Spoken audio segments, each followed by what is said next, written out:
네, 오늘은 사도행전 13장 44절부터 52절까지의 말씀을 본문으로 거울아 거울아 복음 거울아 하는 제목으로 하나님의 말씀을 함께 나누도록 하겠습니다. 제목이 어떻게 된다고요? 센스 있는 사람들은 느낌 살려 잘 아시겠죠? 자, 오늘 제목이 어떻게 된다고요? 거울아 거울아 복음 거울아. 한 번 더 시작. 거울아 거울아 복음 거울아. 이 제목의 말씀으로 함께 하나님 말씀의 은혜를 나눌 때 하나님께서 큰 은혜와 복으로 우리와 함께 하실 줄로 믿습니다. 아멘. 제목 읽으면 뭐가 확 생각나죠? 설명 안 해도 되죠? 네, 그럼 한 페이지를 스킵하게 되는 겁니다. 예, 자, 그래요. 우리 동화에는 뭐라고 나와요? 거울아 거울아. 그렇게 하는데 거울아 거울아. 그 동화책은 그렇게 나와 있는데 제가 알고 있는 동화책은 다르게도 번역을 했어요. 세상에서 누가 제일 이쁜이도 있지만 거울아 거울아 뭐라고 그래요? 아시는 분 계세요? 진실의 거울아 라고 나와 있는 책 못 보셨어요? 거울아 거울아 진실의 거울아 세상에서 누가 제일 이쁜이 하니까 거울이 막 백설공주님이요. 아닌가요? 네. 진실의 거울아. 진실의 거울은 결국 어떻게 됐을까요? 깨지지 않았을까요? 그것은 무엇일까요? 거울은 뭘 보여준다는 거예요? 그 내용에서는 진짜를 보여주는 거예요. 복음은 진짜를 보여주는 거예요. 거울 앞에 딱 서게 되면 다 보이잖아요. 그쵸? 제가 올라올 때 거울을 안 보고 왔어요. 거울 안 보고 왔는데요. 어때요? 잘생겼어요. 그렇죠. 거울 안 보고 왔는데요. 어때요? 예. 그렇죠. 좋아요. 그렇습니다. 흐트러졌나, 뭐가 묻었나, 올바로 되어있나를 스스로 누가 지적해주면 기분 나쁘잖아요. 신자면 너 B는 왜 오늘 그런 걸 했어? 이상하게 하고 이쪽으로 해야지. 그렇게 누가 이야기를 하면 되게 기분이 나쁠 수 있잖아요. 그런데 본인이 거울을 보면서 여기도 꽂아봤다, 여기도 꽂아봤다, 여기도 꽂아봤다, 이것 꽂다, 이것저것 해보면 어때요?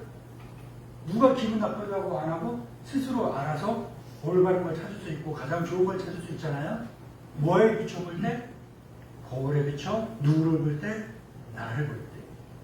복음은 하나님의 말씀은요, 말씀 앞에 누구 생각하는 것이 아니라 나를 비춰보는 거예요. 설교의 말씀을 하나님께서 동일한 시간에 동일한 사람들에게 주시잖아요. 이걸 들으면서 이 얘기는 누가 들어야 되는데 이런 얘기 생각 안 해요. 이 말씀이 나에게 누가 들어야 돼. 나는 말씀 안 들어도 되는데, 누가 듣고 해야 돼. 그러면요, 아닌 거예요. 하나님의 말씀은 누구를 비춰보는 거예요? 나를 비춰. 그리고 다음번에 기회가 되면 또 다른, 예를 들어서 말씀드리겠지만, 거울 말고 창이라는 걸로 또 말씀드릴 거예요. 말씀은 거울이에요. 나를 비춰보지만 또한 동시에 이 단계를 넘어가면 뭐가 되냐면 말씀은, 복음은 창문이에요. 유리창. 유리가 있잖아요. 통유리잖아요. 비가 암만 몰아쳐도 여기는 바깥은 볼 수 있어요. 근데 여기는 아무 피해가 없잖아요. 복음이라는 것이 세상과 나, 믿는 사람과 믿지 않는 사람의 경계를 보이지 않으나 확실하게 지어주고 있는 그러한 경계가 되는 것이고, 복음을 통하여서 저 멀리를 보게 되면 어떤 것이 되어 있는지, 어떤 것이 맞는 것인지 그런 것인지를 분명하게 분별할 수 있고 찾을 수 있다라는 거예요. 이 사실은 이 내용으로는 다음번에 기회가 되면 복음의 창이라는 제목으로 이렇게 말씀을 전하도록 하고요. 오늘은 다시 본론으로 돌아서 거울아 거울아 복음 거울아 나는 말씀 앞에 어떠니. 오늘 말씀의 결론입니다. 복음 거울아 나는 말씀 앞에, 나는 복음 앞에 어떤 사람이니? 를 한번 깊이 생각하시면서 오늘 말씀을 함께 나누게 되면 하늘의 은혜가 더욱 갑절로 우리에게 충만해질 줄로 믿습니다. 아멘. 우리가 읽은 이 본문은요, 내 내면을 비춰주는 그런 말씀이 되는 겁니다. 안디옥, 비시디아의 안디옥 교회에 바울과 바나바가 가서 하나님의 말씀을 전했어요. 복음을 전했어요.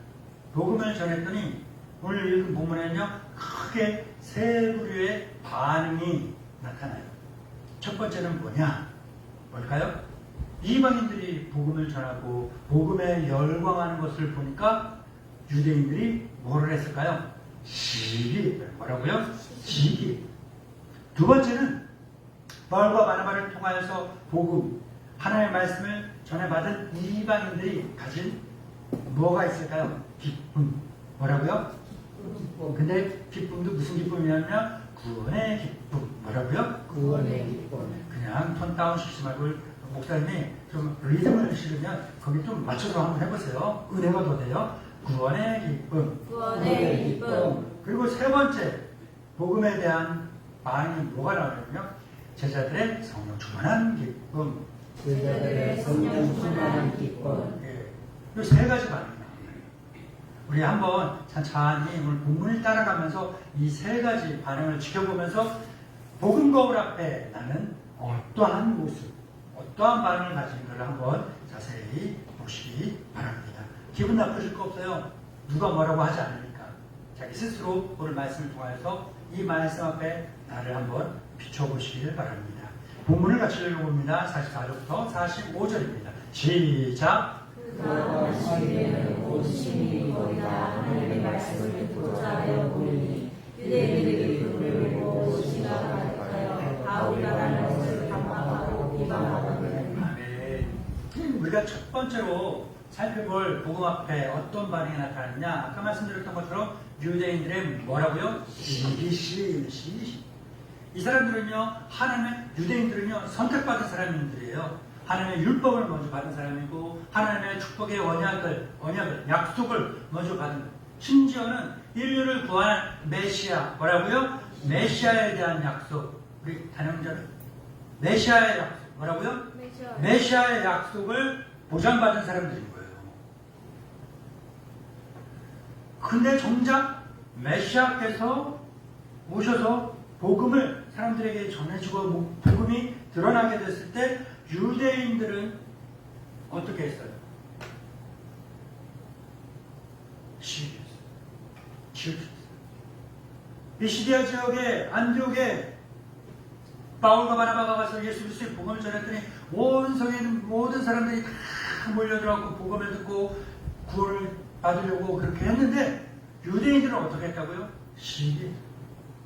이 시기심, 우리 시기 해본 적 있으시죠? 없다면 거짓말이에요. 시기를 왜 안 해봤어요? 사람인데. 시기 안 해봤으면 로봇이에요. 해보셨죠? 네. 해보셨죠? 네, 해보셨죠? 해보셨죠?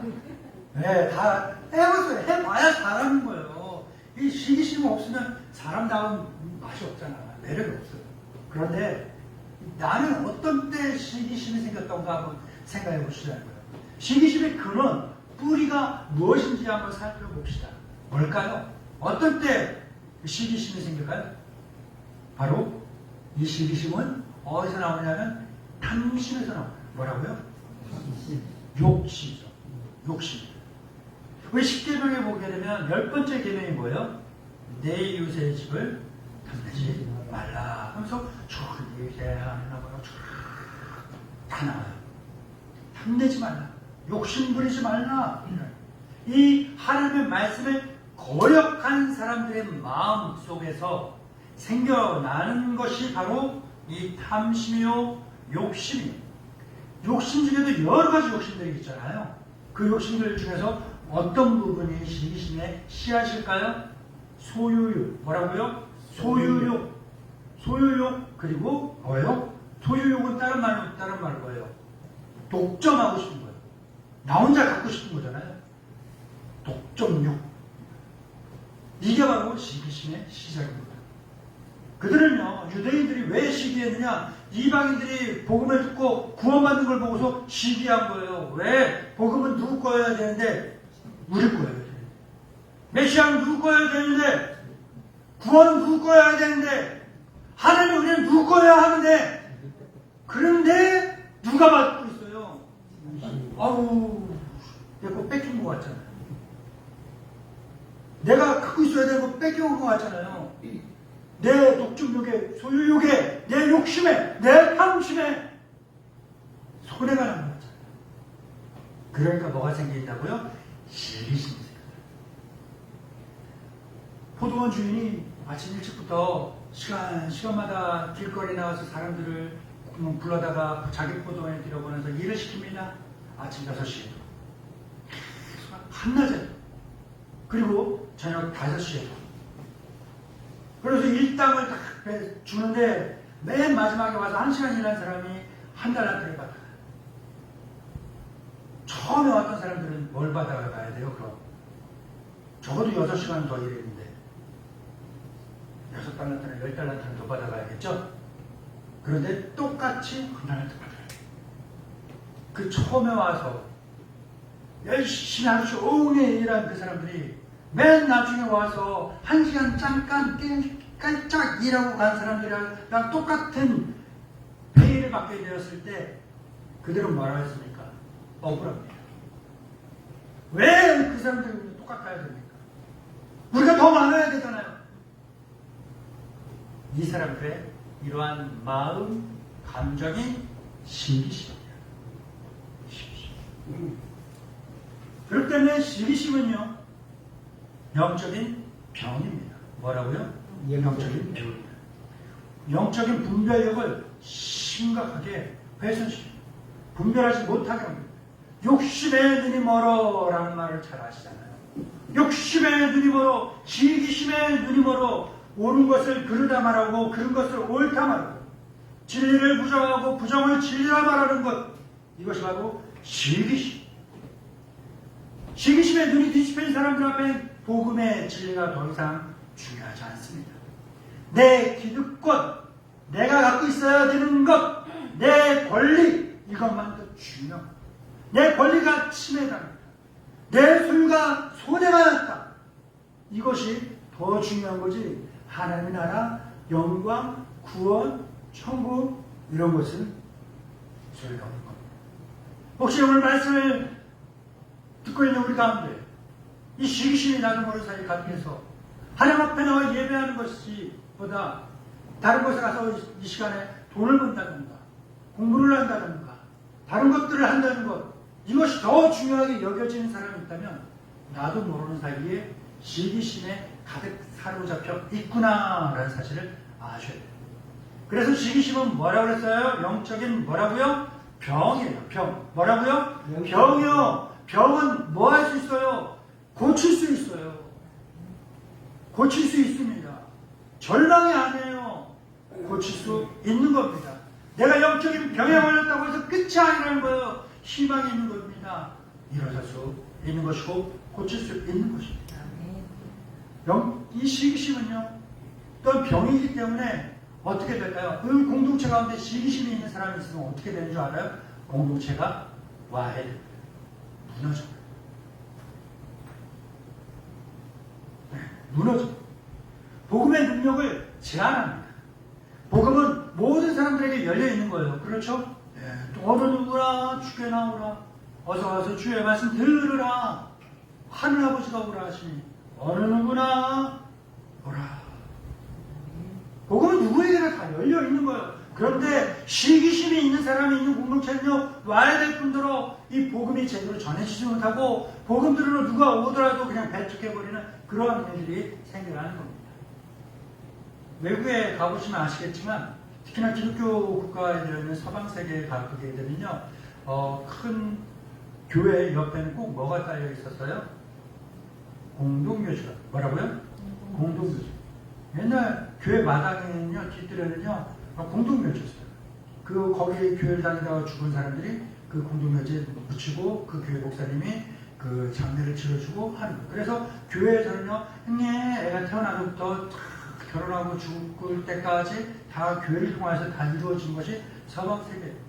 어느 날 미국에 있는 어느 교회에 크고 오래된 역사를 갖고 있는 교회에 많은 사람들이 죽고 젊은 사람들은 도시로 떠나고 할머니 3분만 남아있는데 이 목회하시던 목사님도 나이가 드셔서 은퇴하셔서 다른 데 가서 젊은 목사님을 모신 거예요.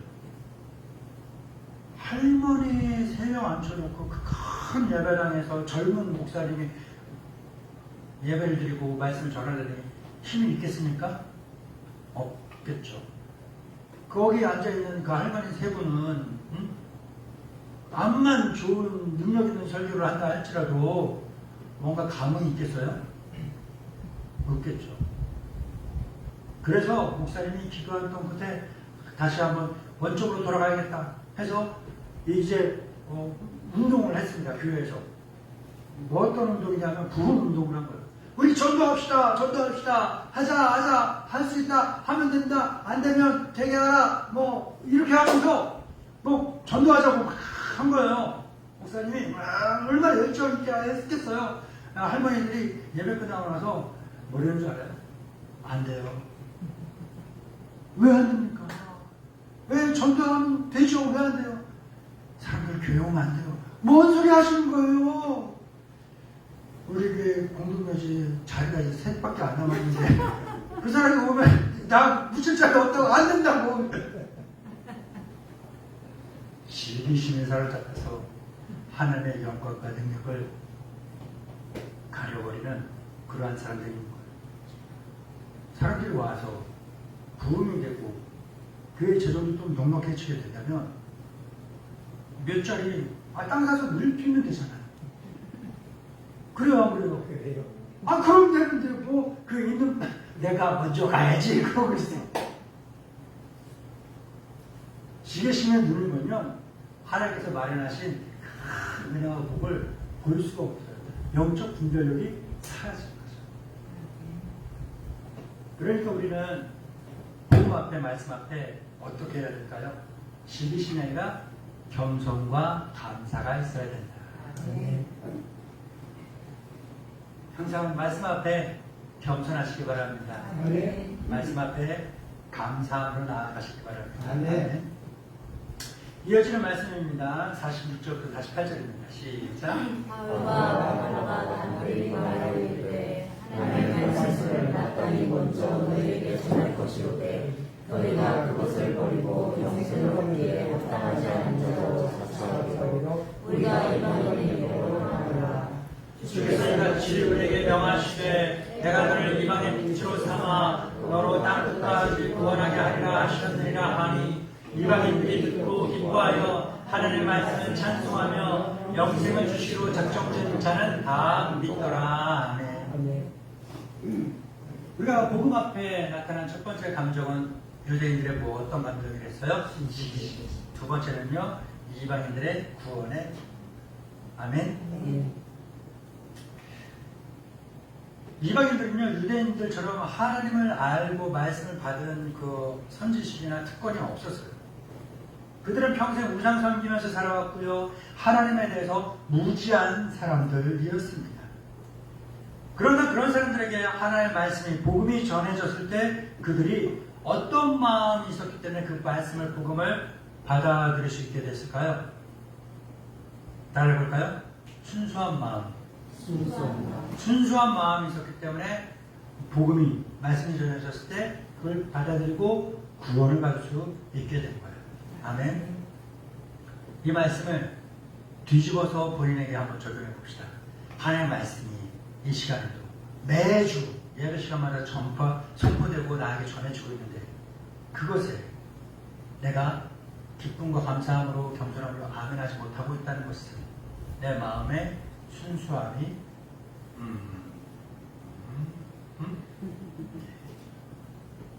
본문에 보게 되면요, 복음이 이방인들에게 전해지자 그들이 어땠다고 그래요? 기뻤다. 그렇죠. 기뻤다.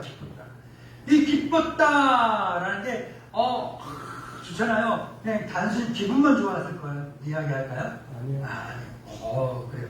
그러면은 그러니까 마음이 뭔가 마음이 그래요. 기분 좋은데 이게 기분의 감정의 문제일까요? 2번이에요.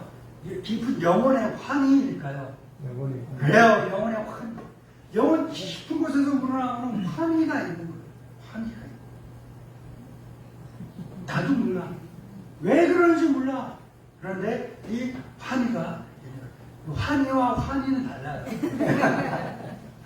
처음에는 환희가 환인 줄 알았는데 환희가 아니고 환희래. 그쵸? 예. 그래요. 그래서 좋아요. 이렇게 얘기하면 이렇게 알아들을 수 있어서. 그 사람들이 기뻐하는 이유는 뭘까? 내 죄로 인해 죽을 수밖에 없던 내가 구원을 받을 수 있다. 아멘. 믿을 수 없는 내가 믿음을 가지게 되었다. 이게 기쁜 용기. 암 선물을 받은 사람이 이제 몸이 안 좋아갖고 갑자기 살이 쪽쪽쪽 빠지게 돼 병원 가서 검진 받아봤더니만 암 4기입니다. 이제 한 2달밖에 안 남았어요. 너무 늦었습니다. 딱 시한부 선고를 딱 받고 나서 왔는데 기도하다가 기도하면 났습니다. 하나님 고치셨습니다. 할렐루야. 얼마나 좋아요. 얼마나 기뻐요. 그쵸? 난 죽는 게 딱 정해져 있던 사람에게 아니야 너 살 수 있어. 더 살 수 있어. 그냥 너 사는 게 아니라 훨씬 더 잘 살 수 있어. 라는 복음의 소식, 기쁜 소식이 딱 전해졌을 때 그 사람들이 누리는 그 기쁨보다 훨씬 더 큰 기쁨이 영혼의 환희라는 것입니다. 이방인들 반응에서 우리가 주목해야 된다는 것은요 바로 순수함이다. 뭐라고요? 순수함. 그들에게는 유대인들처럼 종교적 기득권이나 편견이 없었어요. 오히려 자기들이 죄인임을 인정하고서 구원의 필요성을 절실히 느끼며 살아갔던 사람들이 바로 이방인들이었어요. 그렇기 때문에 구원의 복음이 전해졌을 때 그들은 구원의 복음을 받아들일 수 있었던 겁니다. 이방인들의 기쁨은요 복음의 본질을 보여줍니다. 복음은요 기쁜 소식이에요. 아멘. 아멘. 죄로 인해 죽을 수밖에 없던 인생에게 하나님께서 구원의 길을 활짝 열어주셨다는 소식, 이것이 바로 구원의 기쁜 소식이고, 이 기쁨은 외적인 환경과 상황에 좌지되지 않아요. 좌우되지 않습니다. 그냥 암만 진짜 인생이 쭉 같은 그런 상황 속에서 있을지라도 내 영은 구원받았다라고 한다면 기쁨이 가득합니다. 기쁨. 흔한 자기개발의 말들 가운데 이런 말이 있어요. 상황을 바꾸려고 하지 말고 내 마음을 바꾸라. 사람을 바꾸려고 하지 말고 내가 변하면 된다. 그런 말들 있잖아요. 그렇죠? 내면이 중요합니다. 내 속에 구원의 기쁨, 이것이 확실하다면 진짜 시험창 같은 그런 상황이 있을지라도 있을만한 거예요. 있을만한 거예요. 그 시궁창 냄새 맡아보셨어요? 요즘은 맡기 힘들잖아요. 저 어릴 때만 해도 그런 냄새가 엄청 많았어요.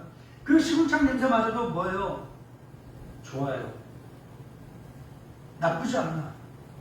괜찮아요. 시궁가 소똥 냄새 맡아봤어요? 소똥 냄새 맡아요. 소똥 냄새 맡아보신 분들 아시죠? 구수해요. 좋아요. 네. 똥인데 더럽다는 느낌은 안 들어요. 강아지 키우시는 분들, 난 우리 집사람하고 산책하다 보면 도무지 아직까지 이해가 안 가고 앞으로도 이해가 잘 안 될 것 같아요. 강아지 똥들을 그렇게 막 그래서 잡는다. 그러면서 물티슈 따고 똥구멍을 닦아준다. 그 사람들이 더럽다고 느껴요? 안 더럽다고 느껴요? 더럽다고 안 느끼죠? 근데 나도 그랬었어. 저도 그랬었어. 우리 애기들이 지금은 못하는데 우리 애기들 막 하면은 똥 싸면 똥이가 하게 오지 싸면 오지. 지금 하는 얘기지만 이상한 얘기지만 나는 똥이 예뻐갖고 똥이 무슨 맛일까요? 색깔아. 내 새끼들. 아우, 내가 이쁘고 사랑스럽고 기쁘니까 이게, 그런데 한 달이 걸려서 할머니, 할아버지나 그 정도만 돼봐요. 아니면 고모나 삼촌이나 이모나 그 정도만 돼봐요. 이 기저귀 가르려면 비거바가 다 도망가 버려요. 누가 가로 그 똥을, 그 오죽을. 엄마, 아빠나 니까 하는 거 그러는 거예요. 그래요. 기쁨이 있으면 내 주변 상황의 환경에 상관없이 기쁨이 가득해지는 겁니다. 이렇게 말씀을 받고 구원의 기쁨이 가득해졌어. 그랬더니 이 사람들이 뭐라고 그랬어요? 하나님의 말씀을 찬송하더라고. 뭐라고요? 하나님의 말씀을 찬송. 기쁨이 가득하면 회진이가 오늘 기도를 다 끝내고 다 가고 핸드폰으로 다 웃어. 아마 모르긴 몰라요. 그냥 내 추측이에요. 남자친구가 페이스북을 보다가 혜진아 기도 잘했어. 웃은 거야. 추측일 뿐인 거예요. 진짜로 긴지 아닌지 몰라요. 맞아요? 아니에요? 그랬을 것 같은 거야. 충분히 합리적인 의심이 가는 그런 상황인 거잖아요. 카드 같은 거 보고 그냥 웃더라고. 왜 그래? 예. 뭔가 기쁨이 있으면 웃음이 나요. 기쁨이 있으면 표현이 돼요. 걷다 보면 이상한 쓸데없는 상상들을 많이 하거든요. 막 하는데 하다 보면 막 재밌는 상상을 한단 말이에요. 만화 같은 상상을 해요. 그럼 나도 모르는 사이에 이렇게 웃음이 나오고, 심지어는 너무 심취해서 막 상상하잖아요. 말도 안 하고 행동도 해. 갑자기. 그러면 가끔 가다가 이제 제 아내가 그래요. 뭐가 그렇게 웃겨? 뭐가 좋아? 그래서 막 웃고 있고, 내가 웃고 있어? 구원의 기쁨이 있는 사람들은요, 상황이 시궁창 같고 냄새가 나고 그러는데 웃어.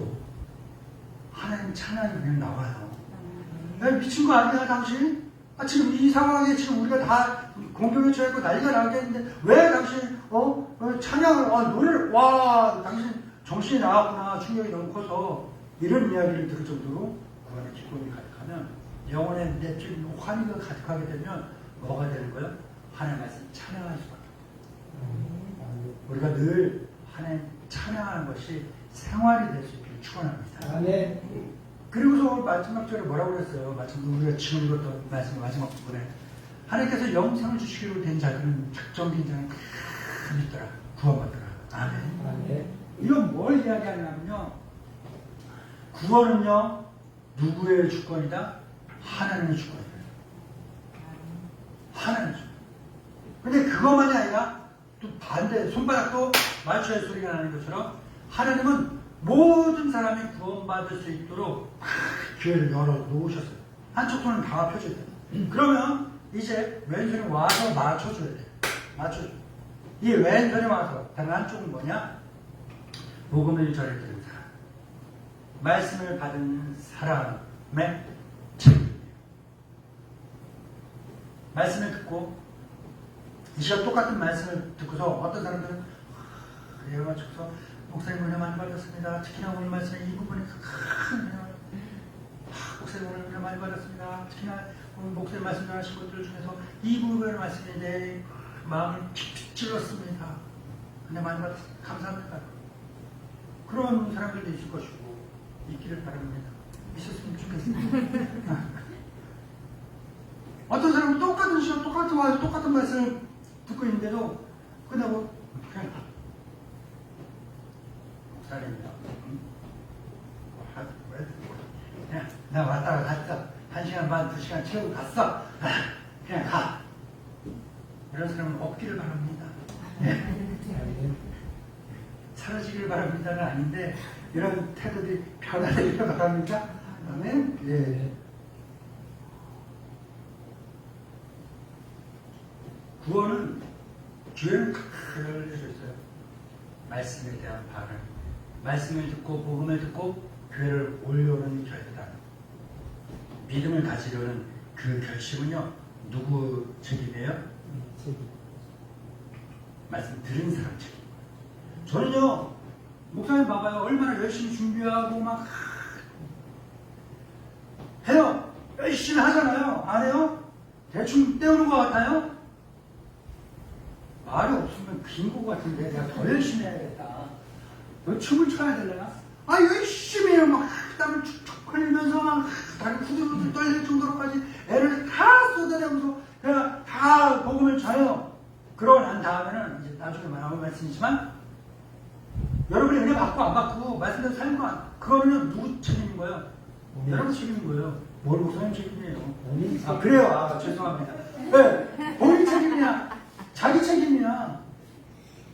목사님은 사랑과 열정을 가지고서 우리 성도들이 말씀대로 믿음대로 살면은 복 받고 하나님께 복 받았으면 좋겠고 잘 살았으면 좋겠고 그런 거 마음 갖고 다 했는데 이 사람들이 말씀을 듣지도 않고 그래버렸어. 그래갖고 막 힘들고 막 맨날 인생에 5년이 지나도 10년이 지나도 30년이 지나도 항상 이 머물러 살고 있는 그래놓고서 투덜투덜하면 누구 잘못인 거예요? 목사님이라고 말 좀 빼야 이럴 때 자기 잘못이에요. 예수님 믿는 사람과 안 믿는 사람은요 철로처럼 레일처럼 수평으로 쭉 가는 것 같겠지만 아니에요. 처음엔 똑같은 것 같은데 예수님 믿고 안 믿고 교회 나오고 안 나오고 이 차이가 아주 작은 차이예요. 그 작은 것이 10년 지나고 20년 지나고 30년 지나고 40년 지나잖아요. 점점 이게 벌어져 있어요. 근데 사람들은요 성격 급하잖아요. 당장에 뭐가 좀 있었으면 좋겠잖아요. 그러니까 요만큼만 보고서 야 교회 나가나 안 나가나 똑같네. 야 너 나가나 너나 안 나가나 나가나 뭐 똑같네. 야 뭘 교회 가냐. 돈 벌고 공부하고 뭐 다른 거 하고 놀러 가고 그래야지. 인생 길게 볼 줄 모르는 우매무지한 사람들이 갖는 생각인 겁니다. 인생 길잖아요. 내일 모레 죽을 거라고 생각하는 사람은 그렇게 기대하고 믿고 살아가는 사람 있어요? 목사님 저는 내일 오늘 이번 주 수요일에 오기 전에 죽을 겁니다 하시는 분 안 계시잖아요. 몇 년 더 살고 싶어요? 제가 설문조사 하는데 난 몇 살까지 살 것 같으냐 했는데 난 100살까지 살 것 같다고 그래요. 앞으로 50년을 더 사는 거예요. 인생 짧지 않아요. 길어요. 길게 거시적으로 보고서 그렇게 살아가야 돼요. 지금 내가 하나님 앞에 나와서 봉사하고 있는 거 별거 아닌 것 같고 대충 시간만 때우고 가면 될 것 같잖아요. 이게 10년 지나고 20년 지나고 봐봐요. 하나님이 봉사한 사람과 안 한 사람, 순종한 사람과 안 한 사람에 대한 내리시는 은혜와 복을 차이가 나게끔 하셔요. 똑같이 기회는 계속 공급하시는데 순종하는 사람은 계속해서 은혜와 복이 쌓여가는 거야. 늘어가는 거야. 근데 똑같이 기회를 제공하는데도 불구하고 싫어요, 안 해요, 못해요, 대충 억지로 그런 사람들은요 똑같이 기회가 주어져도 은혜와 복을 계속 자기 스스로 깎아먹고 그러는 거예요. 안타까운 거죠. 누구 잘못인 거예요? 자기예요. 그러니까 예를 들어 미안해요. 뭐 반주를 하다가 뭐 이런 틀렸어. 그러면 그 다음 주에 그 부분 안 틀리게 배우는 거죠. 열심히 하는 거예요. 그렇죠. 그렇게 해야 한 주 지나고 1년 지나고 5년 지나고 그러면 뭐가 되는 거예요? 하나님께서 크게 사용하실 만한 아름다운 믿음의 사역자들이 되는 거예요. 어느 누가 딱 태어나면서부터 손여름처럼 그렇게 피아노 치고 그러고 있겠어요. 손여름 처음에 아마 한 5살 때 피아노 가서 뭐부터 배웠을 것 같아요? 이거야. 이것부터 배웠을 거예요. 그걸 건너뛰고 나서 세계적인 피아니스트가 된다? 안 되는 거죠. 만약에 우리 생활이 지루하고 무겁게 느껴진다면 우리가 복음의 본질을 잊어버렸기 때문에 그럴 겁니다. 구원의 기쁨이 회복되기 위해서는요, 뭘 해야 될까요? 계속해서 말씀을 묵상해야 돼요. 뭐라고요? 말씀을 묵상. 유튜브를 통해서 얼마나 좋아요. 핸드폰을 툭 누르기만 하면 목사님 설교 계속해서 반복해서 들을 수 있는데 매일매일 듣는 거예요. 그렇게 하다 보면요, 내가 구원의 기쁨이 계속해서 쌓이고 늘어나게 될 줄 믿습니다.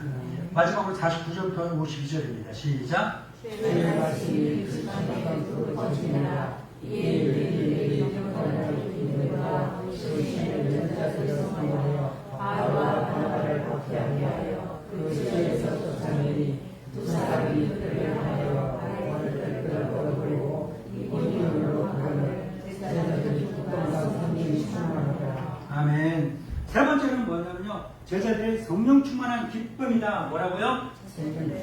네. 복음 딱 앞에 시기를 하는 사람이 있고 구원의 기쁨을 가진 사람이 있고 성령의 충만함으로 기뻐하는 사람들도 있더라. 나는 어떤 사람입니까? 제자들이 지금 읽었던 말씀을 보게 되면 기뻐할 만한 상황일까요? 뭐하는 상황인가요? 쫓겨난다. 뭐라고요? 쫓겨나는 상황. 쫓겨나면서 기뻐하고 그러면서 쫓겨난 사람이 있어요? 직장에서 쫓겨나요. 그러면서 웃으면서 할 사람 있어요? 내가 있으면 내가 있다고 해봐요. 내가 없어요. 없어. 그런데 바울과 바나바는 지금 복음 전하는 곳에서 쫓겨나면서 뭐 하는 거예요? 맨 마지막 줄 읽어보세요. 기쁨과 성령이 충만했다. 이 기쁨도요, 상황의 환경에 좌우되지 않는 거예요. 나는 지금 핍박받아서 쫓겨나고 있지만, 그런데 내가 와서 사역하고 일을 했던 이 현장에는요, 뭐가 된 거예요? 복음의 씨앗, 말씀의 씨앗이 뿌려져서 새로운 영혼들이 구원받고, 구원받은 영혼들이 생존하고 살아가고 있다라는 사실을 알잖아요. 확인했잖아요. 그래서 얻는 기쁨이 가득했다라는 거예요. 주님이 주신 큰 위로가 이들에게 있기 때문에 이들은요, 쫓겨나는 과정 속에서도 기뻐할 수 있게 되는 줄 믿습니다. 사명자, 사역자의 기쁨은요, 가시적이에요. 눈에 보이는 성공의 실패 유무를 초월합니다. 어떤 상황과 환경과 고난과 어려움 속에서도 내가 복음을 전했다. 신실하게 복음을 전했을 때 주님께서 주신 그 기쁨과 성령의 충만함을 경험할 수 있는 거예요. 제가요, 헬스장을 요즘 다녀요. 3번 나갔는데요. 몸이 너무 아파요. 근데 오늘 아침에 헬스장 다닌다고 이렇게 이야기하면서 아프다고 했는데 집사님이 그 얘기하시더라고요. 그래도 헬스장 다니는 보람이 있다는데요. 보람이 있다. 난 모르겠어요. 아파서. 아파. 특히 등이 너무 아파. 아파요. 그런데 보람은 뭘까요? 결국은 제가 허리가 안 좋잖아요. 그래서 다른 데보다는 이 하체와 엉덩이와 이 등 뒤쪽 허리 있는데 쪽이 단단했으면 좋겠어 갖고 맨날 꾸부정하게 말씀 전하게 단단하게 서서 이렇게 말씀 전하고 싶어서 이렇게 하게 되는데요. 아프지만 때가 지나면 몇 달 지나면 꼿꼿이 잘 서서 하는 말씀 잘 전할 수 있겠죠? 예, 그래요. 그러니까 그 목표가 있기 때문에 어려움도 아픔도 참아낼 수 있는 거예요. 오늘 말씀을 보게 되면요, 49절에 그 주의 말씀이 그 지방에 두루 퍼졌다라고 했잖아요. 바울과 바나바는 쫓겨나지만 복음의 씨앗을 남겨놓은 거예요. 아멘. 그리고 이 사람들이 쫓겨나면서 어떤 행동을 했습니까? 발에서 티끌을 털어버렸다. 발에서 티끌을 털어버렸다. 신발을 벗어서 샌들 같은 거 있잖아. 탁 벗어갖고 팡팡 해봤죠? 이렇게 해보고 다시 신고 가는 거예요. 뭐 어떤 감정일 것 같아요? 분노와 화와 이런 것도 있었겠죠. 그런데 이 사명자들, 사역자들에게 발에 티끌을 털어버리는 행위는요, 그것만이 아니에요. 예수님께서 말씀하셨던 거예요. 어디든 너희를 활용하는 곳에는 그곳에 가서 축복하지만 너희를 활용하지 않는 곳에서 너희 발에 티끌만 쳐도 털어버려라 라고 말씀하시면 순종한 거예요. 그래, 그 행위는 뭘까요? 나는 할 만큼 했다. 이제는 너네가 알아서 해라. 이건 거예요. 나는 최선을 다해서 했기 때문에 미련 없다. 라는 거예요. 미련 없다. 어쩔 수 없이 해야 되는 그런 경우들이 있어요. 예를 들어 군대 같은 경우 하기 싫지만 어쩔 수 없이 해야 되는 경우. 그런데 그걸 해나가는 마음가짐에 따라서 결과는 똑같아요. 억지로 하든 즐거움을 하든 열심히 하든 대충 하든 간에 시간이 지나서 제대로 사회로 돌아와요. 그런데 그 과정에 어떻게 하느냐 굉장히 중요해요. 마지막에 그 문을 딱 나설 때 드는 감정이 커요. 차이가 엄청나게 커요. 경험해보면 알아요. 경험 안 해보면 몰라. 그런데 발에 먼저 털어버리면 홀가나만함과 최선을 다해서 더 이상 미련 없는 그러한 일을 하시거든요. 연주하는 것도 마찬가지예요. 연주도 딱 끝나고 나서 틀렸어. 나 지금 또 잘할 수 있었는데 후회와 아쉬움은 남지 않아요. 열심히 하다 보면 무대에 아름답고 성공적인 무대를 만들 수 있는 거예요. 그렇죠? 제가 요즘 공연 보는 걸 좋아하는데요. 공연을 보고 봤더니 너무나 좋아요. 커튼콜 하잖아요. 사람들이 막 일어나서 딜박수 치는데 배우들의 그 감정이 저렇게 멀리서 맨 뒤에서 보거든요. 저 30도 꼭대기 뒤에서 제사 먼데도 불구하고 배우들이 커튼콜에 나와갖고 미련 없이 불태웠다 라는 것을 인사하면서 털어내는 게 느껴져요. 열심히 합니다. 복음 전하는 사람들의 삶도 마찬가지다. 그러고 나서 다른 곳으로 가는 것은 성령님을 인도하시는 순종해서 가는 거고 또 그렇게 최선을 다하여 내 삶을 불태울 만한 그런 일을 하게 되는 거예요. 그랬더니 떠나면서 제자들은 기쁨과 성령이 충만했다고 했어요. 이 제자들의 기쁨과 성령이 충만한 것은 바울과 바나바를 비롯해 먼저 믿은 제자들도 있겠지만 미시디아 안디옥에 새롭게 된 제자들 그 사람들은요 자기에게 복음을 전해주고 구원을 시켜준 그 목사님들이 떠남에도 불구하고 슬퍼하고 아쉬움은 있지만 뭐예요? 구원받은 기쁨과 성령이 충만함이 그들에게 가득했다라는 것을 가르치고 있는 것입니다. 오늘 우리는요 복음이라는 거울 앞에 나타나는 세 가지 반응을 한번 살펴봤어요. 시기심으로 복음을 거부하는 유대인들, 구원의 기쁨을 가진 이방인들, 그리고 구원받은 영혼들로 인해서 기뻐하고 있는 그러한 제자들의 반응이었습니다. 이것이 오늘날 우리에게도 동일하게 나타나요. 우리는 어떤 반응을 보이고 있습니까? 다른 사람들이 은혜 받고 복 받고 그럴 때 시기하고 질투하지 않습니까? 아니면 같이 기뻐하고 감사합니까? 복음으로 순종함으로써 복 받고 은혜 받고 은혜 충만하고 그게 가득한 가운데 형통한 삶을 살아가는 사람들을 보면서 함께 기뻐하고 즐거워하고 있습니까? 복음은요 어느 누구만을 위한 것이 아니라 하나님의 은혜는 누구 한 사람만을 위한 것이 아니라 모든 사람에게 다 열려 있어요. 와서 가져가세요 하면요 가져가는 사람일 거예요. 그 정도로 하나님께서 은혜의 턱을 복음의 턱을 많이 낮춰주셨어요. 이것을 순종만 하면 다 가져갈 수 있는 건데 순종하지 않음으로써 놓치고 다른 사람을 다 가져가고 누리고 있어 할 때 자기는 뒤춤지고 멀리서 그냥 구경만 하고 있을 뿐인 겁니다. 이제는 더 이상 그렇게 주저하지 말고 멍거리지 말고 하나님께서 마련해 놓으신 은혜의 기회들, 축복의 기회들을 담대하게 순종함으로써 나아감으로 다 차지하시기 바랍니다. 그래서 이방인들처럼 구원의 기쁨과 은혜가 충만하고 제자들처럼 성령의 충만한 기쁨이 가득한 저와 여러분들 되기를 주님으로 축원합니다. 네. 기도합니다. 숨은 것이 장차 드러나지 아니할 것이 없고 감추인 것이 장차 알려지고 나타나지 않을 것이 없느니라 말씀을 기억하게 하시니 감사합니다. 동시에 오늘 우리에게 복음의 거울을 통해서 우리의 마음을 살펴보게 하시니 감사합니다. 유대인들처럼 시기심으로 다른 사람의 축복을 막지 않게 하시고 이방인들처럼 순수한 마음으로 복음을 받아들이게 하옵소서. 제자들처럼 어떤 어려움 속에서도 구원받은 영혼들로 인해서 기뻐하고 성령 충만한 삶을 살게 하옵소서. 우리가 복음을 독점하지 않고 온 세상을 전하는 사명제가 되게 하여 주옵소서. 늘 주님의 말씀 앞에 겸손과 감사로 섬기며 순종하는 성도가 되게 하옵소서. 예수님의 이름으로 기도합니다.